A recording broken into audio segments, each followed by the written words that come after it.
ஒரு வார்த்தை சொல்லும் கர்த்தாவே, என் வாழ்க்கையெல்லாம் செழிப்பாகுமே. ஒரு வார்த்தை சொல்லும் கர்த்தாவே, என் வாழ்க்கையெல்லாம் செழிப்பாகுமே. ஆண்டவராகிய இயேசு கிறிஸ்துவின் இனிதான நாமத்திலே ஒரு வார்த்தை சொல்லும் கர்த்தாவே என்ற தியான நிகழ்ச்சிக்கு உங்களை அன்புடன் வரவேற்கிறோம். கர்த்தர் கிருபையாய் தந்த இந்த நல்ல நாளிலும் மீண்டும் உங்களை கர்த்தருடைய வார்த்தை மூலம் சந்திப்பதிலே மிக்க மகிழ்ச்சி அடைகிறோம். நீங்கள் எல்லாரும் சுகமாக இருக்கிறீர்களா? கர்த்தருடைய கிருபையினாலே நீங்கள் எல்லாரும் சுகமாக இருப்பீர்கள் என்று சொல்லி நாங்கள் நம்புகிறோம். கர்த்தருடைய கிருபையும் சமாதானமும் உங்கள் குடும்பங்களிலே பெருகுவதாக. நேற்றைய தினத்திலே கேள்வி நேரத்தில் கலந்து கொண்டு பதில்களை அனுப்பி கொடுத்த அனைத்து கர்த்தருடைய பிள்ளைகளையும் இயேசு கிறிஸ்துவின் நாமத்திலே வாழ்த்துகிறோம்.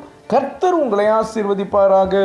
நியாயாதிபதிகள் 6ஆம் அதிகாரம் 14ஆம் வசனம். அப்பொழுது கர்த்தர் அவனை நோக்கி பார்த்து, உனக்கு இருக்கிற இந்த பலத்தோடே போ, நீ இஸ்ரவேலை மீதியானரின் கைக்கு நீங்களாக்கி ரட்சிப்பாய், உன்னை அனுப்புகிறவர் நான் அல்லவா என்றார்.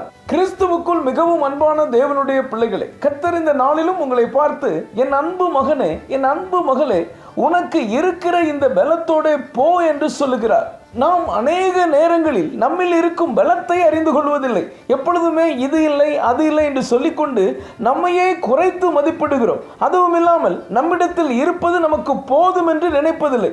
ஒன்றை மறந்து விடாதீர்கள், கர்த்தர் நமக்கு பலனாயிருக்கிறார். ஏசாயா 40ஆம் அதிகாரம் 29ஆம் வசனம் இப்படியாக சொல்கிறது, சோர்ந்து போகிறவனுக்கு அவர் பலன் கொடுத்து சத்துவம் இல்லாதவனுக்கு சத்துவத்தை பெருக பண்ணுகிறார். ஆம் கர்த்தருடைய பிள்ளைகளே, கவலைப்படாதிருங்கள்.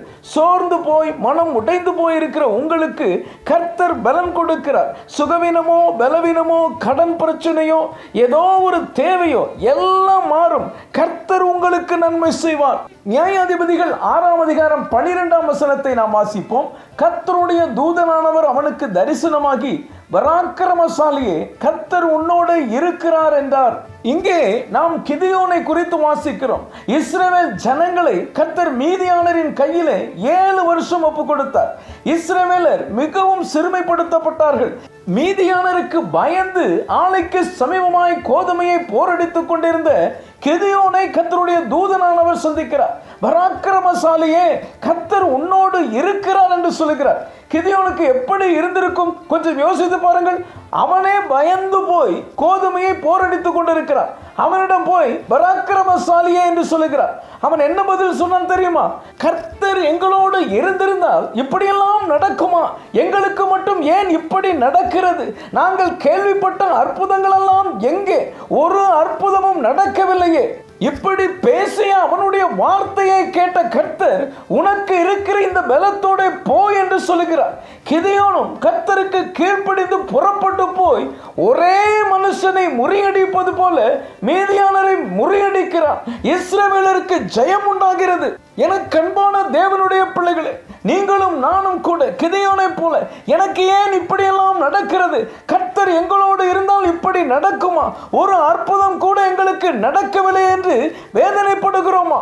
கிதியோனிடம் சொன்ன அதே வார்த்தையை தான் இன்றைக்கு உங்களுக்கும் எனக்கும் கர்த்தர் சொல்லுகிறார். நான் உன்னுடனே கூட இருக்கிறேன், உனக்கு இருக்கிற இந்த பலத்தோடு போ என்பதாக.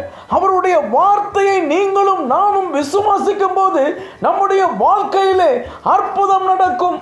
இன்றைக்கு உங்கள் கையில் இருப்பது கொஞ்சமாக இருக்கலாம், கவலைப்படாதீர்கள். 5 அப்பம் 2 மீனை கொண்டுதான் கர்த்தர் 5000 பேரை போஷித்தார். அதுபோல உங்களிடம் இருக்கும் கொஞ்ச பலத்தை கொண்டு, கொஞ்ச ஞானத்தை கொண்டு, கொஞ்ச பணத்தை கொண்டு கர்த்தர் பெரிய காரியங்களை செய்வார். கிதியோனை கொண்டு பெரிய சேனையை வீழ்த்தியது போல உங்களை கொண்டு கர்த்தர் அற்புதமான காரியம் செய்வார். உங்களுக்கு இருக்கிற இந்த பலன் போதும். கர்த்தருடைய பலன் உங்களுடைய வாழ்க்கையிலே பரிபூர்ணமாய் விளங்கும். ஜெபிப்போம்.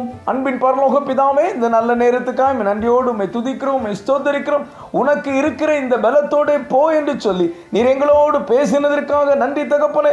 இந்த வார்த்தைகளை கேட்டுக்கொண்டிருக்கிற இந்த பிள்ளைகளாகிய நாங்கள், நீர் எங்களுக்கு தந்திருக்கிற இந்த பலத்தை கொண்டு நாங்கள் உமக்காக ஓட எங்களுக்கு கிருபைகளை தாரும். இந்த வார்த்தைகளை கேட்டுக்கொண்டிருக்கிற ஒவ்வொருவரையும் தனித்தனியாய் குடும்பம் குடும்பமாய் நீர் ஆசீர்வதிக்கிறதற்காக ஸ்தோத்திரம்.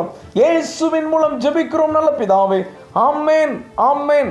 இன்றைய கேள்வி, கர்த்தர் இஸ்ரவேலரை மீதியானர் கையில் எத்தனை வருஷம் ஒப்பு கொடுத்தார்? ஏ 6, பி 7, சி 8, டி 12.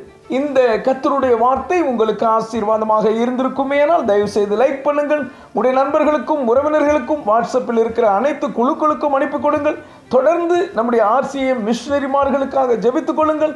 கர்த்தர் உங்களையும் உங்கள் குடும்பத்தின் பிள்ளைகளையும் அபரிவிதமாய் ஆசீர்வதிப்பாராக.